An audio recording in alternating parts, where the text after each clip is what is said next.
Lalu di tahun 2021 kemarin, akhirnya saya memutuskan untuk jalan sendiri, yang akibatnya ya kita mau nggak mau workshopnya harus dibagi dua.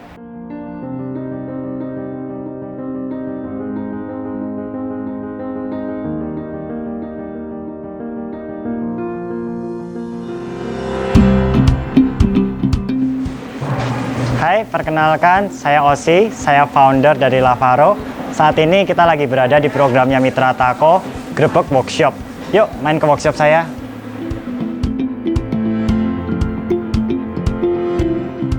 Awalnya kita buka workshop itu motivasinya karena kita sebenarnya senang dan kita bangga kalau kita bisa ngelayanin atau mewujudkan apa sih yang jadi idaman atau impian klien kita.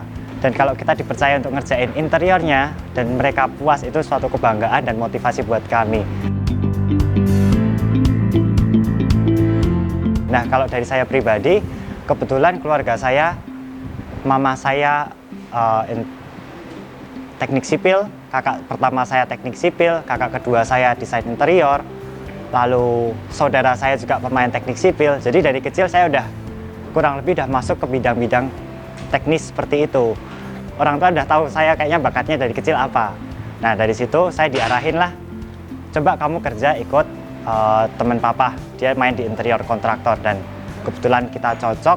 Ya udah, kita jalan terus di situ sampailah ke sekarang. Jadi saya berbisnis, tapi saya nggak langsung jalan sendiri. Saya berpartner dengan dua rekan saya. Nah, di fase kedua itu, kenapa kok saya nggak langsung jalan sendiri? Karena kendalanya waktu itu adalah modal. Nah, 1 tahun setelah itu, kita cukup punya modal, akhirnya cita-cita saya punya workshop bisa terwujud. Lalu di tahun 2021 kemarin, akhirnya saya memutuskan untuk jalan sendiri, yang akibatnya ya kita mau nggak mau workshopnya harus dibagi dua. Waktu itu sih karena tahun 2020 kita tahu semua lagi ada pandemi ya, lagi ada COVID. Jujur memang project yang masuk ke kami nggak sebanyak tahun-tahun sebelumnya. Nah, di saat itu kita ada kendala di finance, keuangan, pembagian job desk juga mulai agak sedikit kurang bagus saat itu. Nah, akhirnya di tahun 2021 Agustus saya memutuskan, oke, sepertinya udah cukup nih. Saya mau coba untuk jalan sendiri, untuk lebih mandiri aja gitu. Ya, Mas Gun, ini salah satu proyek kami. Kebetulan semuanya kita kasih Takosit serinya P207. Jadi kita di sini memang jaga kualitas, kita kepengen kasih yang terbaik buat klien. Jadi semuanya full, nggak ada yang mentah. Semuanya di cover pakai Takosit. Nah, pintunya pun kita pakai veneer, bagian belakangnya pintu kita kasih Takosit juga. Nah, kita sering untuk spek seperti ini ke klien supaya ini loh, kita mau kasih nggak cuma bagus dilihat, tapi awet. Nah, itu yang mau kita pertahanin di sini.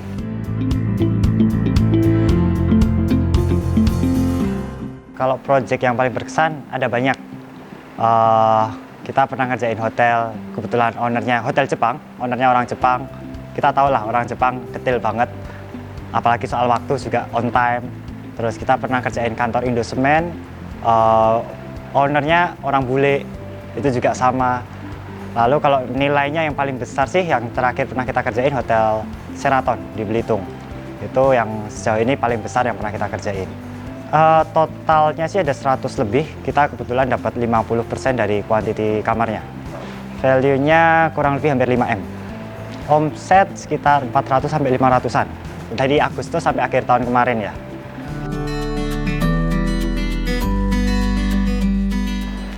Harusnya 3 bulan, deadline-nya kita diminta 3 bulan, tapi realisasinya ternyata sampai 1 tahun. Jadi memang project itu hotel bukan hotel high-rise building.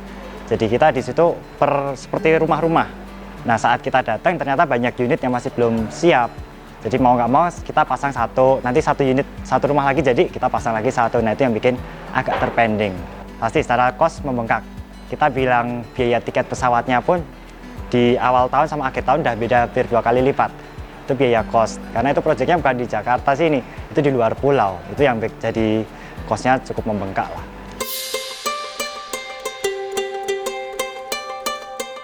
Kalau Mitra Tako, kalau saya boleh kasih nilai 0 sampai 100, saya kasih nilai 100. Bukan karena saya dibayar, saya nggak dibayar apapun, saya nggak disogok apapun, tapi memang menurut saya ini kelasnya bagus banget.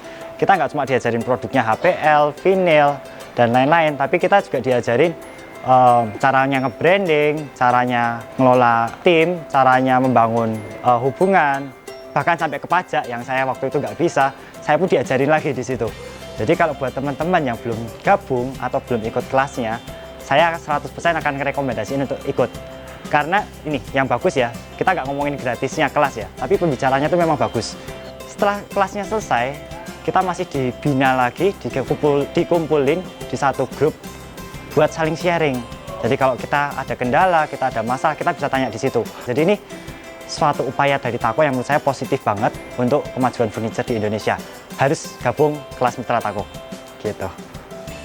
Oke, buat teman-teman Mitra Tako yang belum gabung di kelasnya Mitra Tako, saya rekomendasiin kalian untuk gabung di kelasnya Mitra Tako. Kalian bisa langsung cek di Instagramnya @mitratako untuk gabung di kelasnya. Jangan sampai kelewatan, jangan lewatkan kesempatan ini karena kapan lagi gratis, kalian bisa ketemu pembicara-pembicara yang bagus dan kalian akan dapat merchandise-nya. Saya tunggu di kelas Mitra Tako. Terima kasih buat seluruh tim Mitra Tako yang sudah grebek workshop saya. Jangan lupa buat teman-teman yang nonton, follow Instagram Lavaro di @lavaro.id. Awali perubahan bersama Tako, make that change.